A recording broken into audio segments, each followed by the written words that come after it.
On se retrouve cette fois pour aborder le sujet de la victimisation ou le fait de souhaiter être victime dans une situation.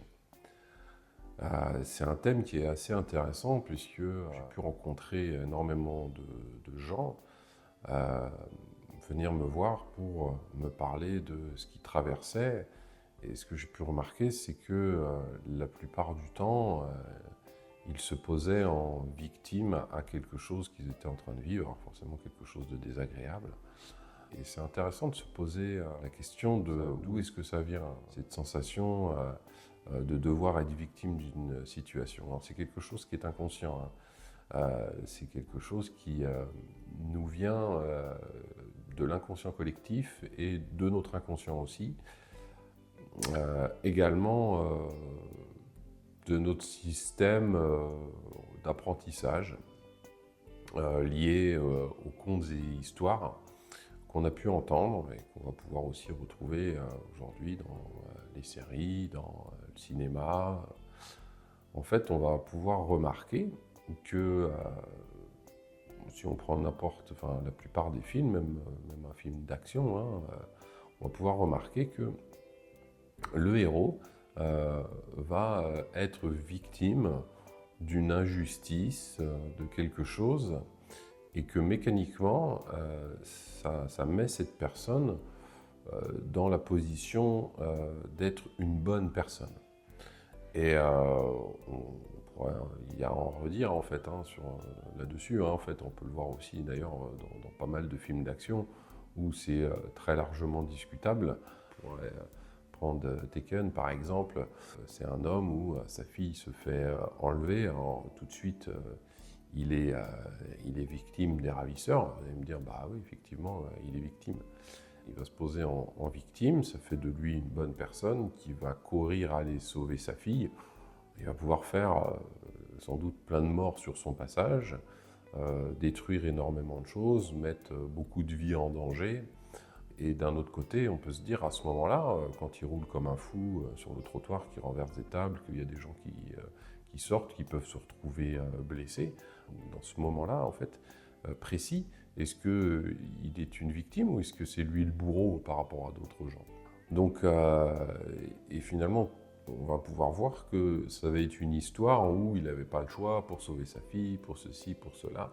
Et bien finalement, il va rester dans l'idée d'être une victime. Donc en fait, on va voir ça aussi dans les contes où, en général, au départ, il se passe quelque chose. Et rapidement, en fait, le héros ou l'héroïne de l'histoire va se poser en victime au méchant bourreau. Et ça va être le héros de l'histoire, donc la bonne personne.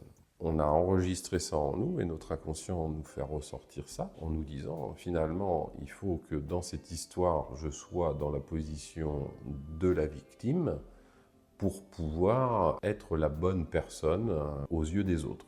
Les regards qui vont se poser sur moi, suivant comment je vais expliquer les choses dans ma vie,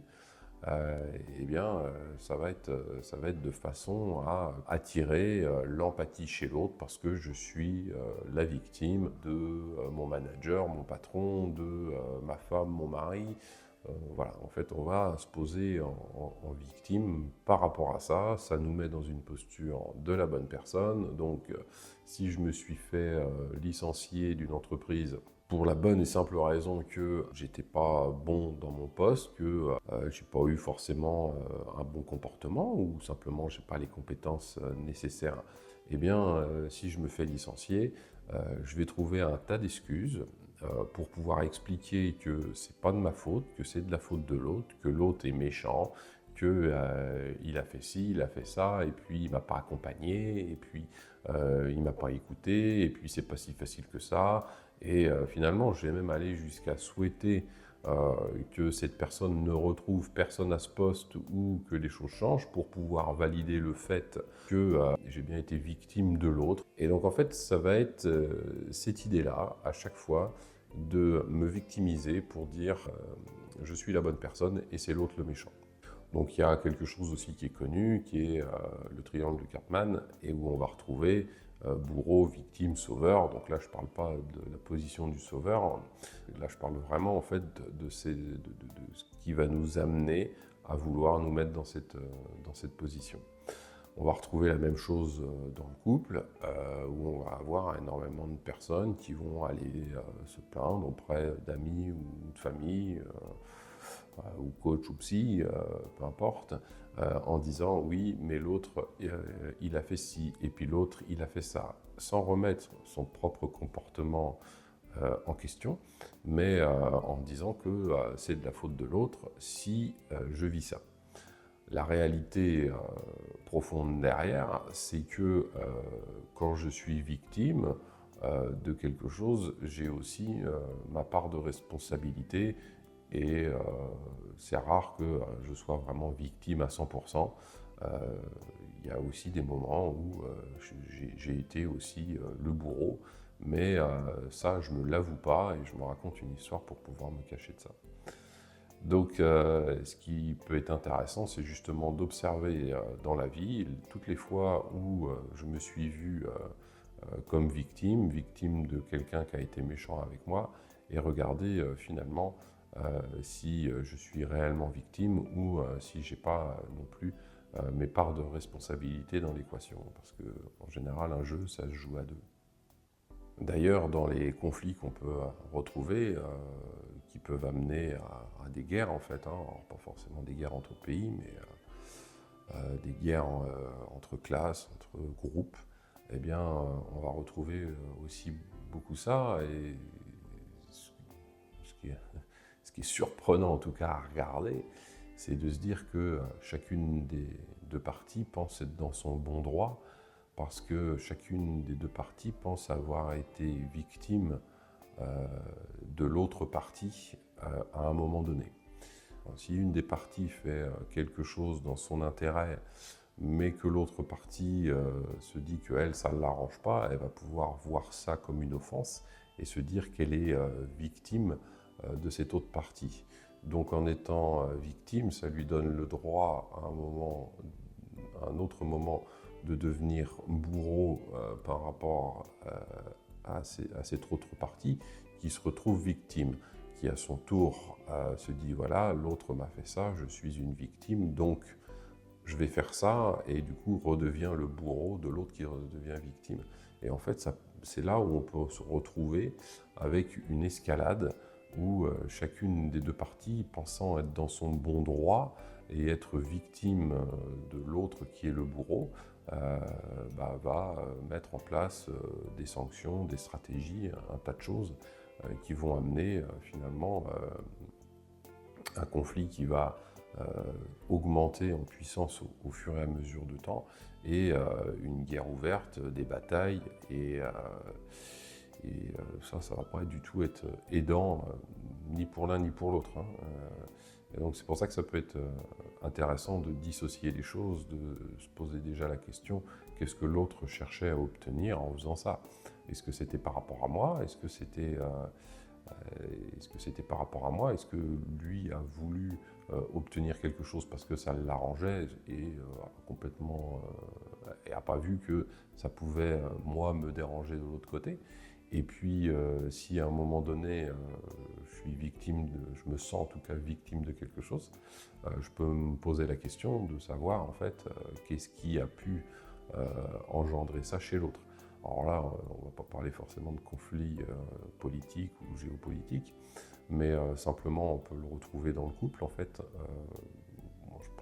Si je prends par exemple un homme qui a des mots maladroits à un moment donné sans penser à mal, qui vexe finalement son partenaire ou sa partenaire, de l'autre côté, la personne va pouvoir se sentir victime, boudée, donc qui est une forme, c'est une forme passive-agressive en fait de réponse. Elle va bouder, va plus lui parler, et puis du coup, bien l'autre en fait, il va se sentir lui aussi victime en fait de cette coupure de lien. Et donc en fait, on va pouvoir voir que les deux vont se sentir victimes à un moment donné. Il y en a un qui va se sentir victime parce qu'il y a eu des mots maladroits, et puis l'autre va se sentir victime parce qu'il y a eu une coupure de lien, et va voir l'autre comme un bourreau. S'il n'y a pas suffisamment de recul, de se poser la question, en fait, en se disant, bah voilà, si j'ai eu des mots maladroits, je m'en excuse, c'est pas vraiment pas ce que je voulais, ou effectivement, j'ai dit ça, je l'ai mal dit, j'étais fatigué, ou j'étais en colère, enfin, voilà, enfin, expliquer clairement les choses, on va pouvoir apaiser la relation. Après, si chacun des deux continue, bon bah ok, bah, si tu me parles plus, bah, moi non plus je vais plus te parler. Et puis en plus, je vais faire autre chose qui va t'embêter, partir sans te prévenir. Enfin, ouais, enfin, souvent, dans ces moments-là, les gens ont énormément d'imagination pour trouver quelque chose, enfin, pour créer une situation difficile ou désagréable à vivre pour le partenaire.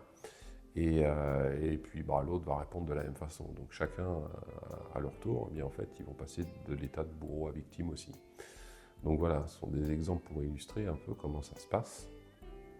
Et c'est pas quelque chose qui va forcément être agréable à vivre, souhaitable. C'est bien en fait de pouvoir désamorcer ça dès le départ en se posant ces questions-là en fait. Finalement, de quoi est-ce que je suis victime? Est-ce que je suis réellement victime? Est-ce que je n'ai pas participé à ça? On y